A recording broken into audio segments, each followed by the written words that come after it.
the fact that we're here today to debate raising America's debt ceiling is a sign of leadership failure. It is a sign that the U.S. government can't pay its own bills. It is a sign that we now depend on ongoing financial assistance from foreign countries to finance our government's reckless fiscal policies.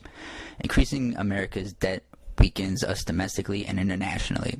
Leadership means that the buck stops here. Instead, Washington is shifting the burden of the bad choices today onto the backs of our children and grandchildren. America has a debt problem and a failure of leadership. America deserves better. By August 2nd, we run out of the tools to make sure that all of our bills are paid, so that is a hard deadline. And I want everybody to understand that this is a jobs issue. This is not an abstraction. If the United States government, for the first time, cannot pay its bills, if it defaults, then the consequences for the U.S. economy will be significant and unpredictable. All that is not a good thing.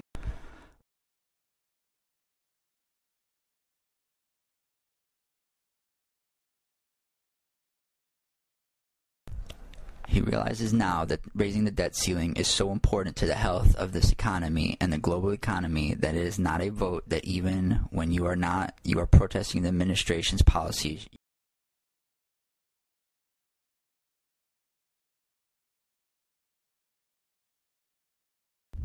It's funny how things change when you are in power versus the party that is in the minority.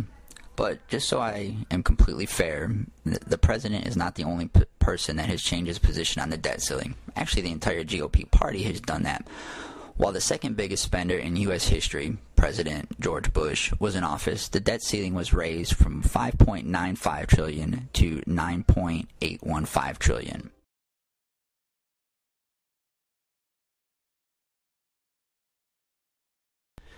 Here is the list of the different debt ceiling limit increases that were done under President George Bush. June 2002, Congress approves a $450 billion increase, raising the debt limit to $6.4 trillion. In May 2003, less than 1 year later, Congress approves a $900 billion increase, raising the debt limit to $7.384 trillion. November 2004, Congress approves an $800 billion increase, raising the debt limit to $8.1 trillion. In March 2006, Congress approves this time $781 billion increase, this time raising the debt limit to $8.965 trillion. And in September 2007, Congress approves an $850 billion increase, raising the debt limit to $9.815 trillion.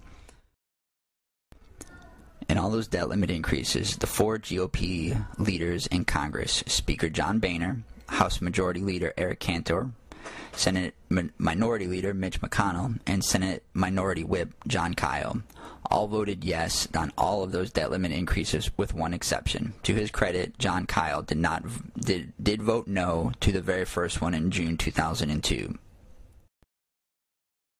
I once again say, it is truly funny how things change when you go from being the party in power to the party that is not in power.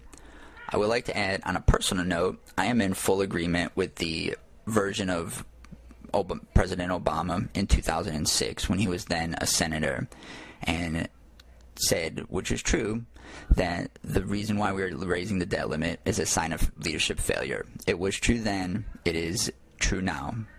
And as we raise the debt limit more and more, it becomes more and more true.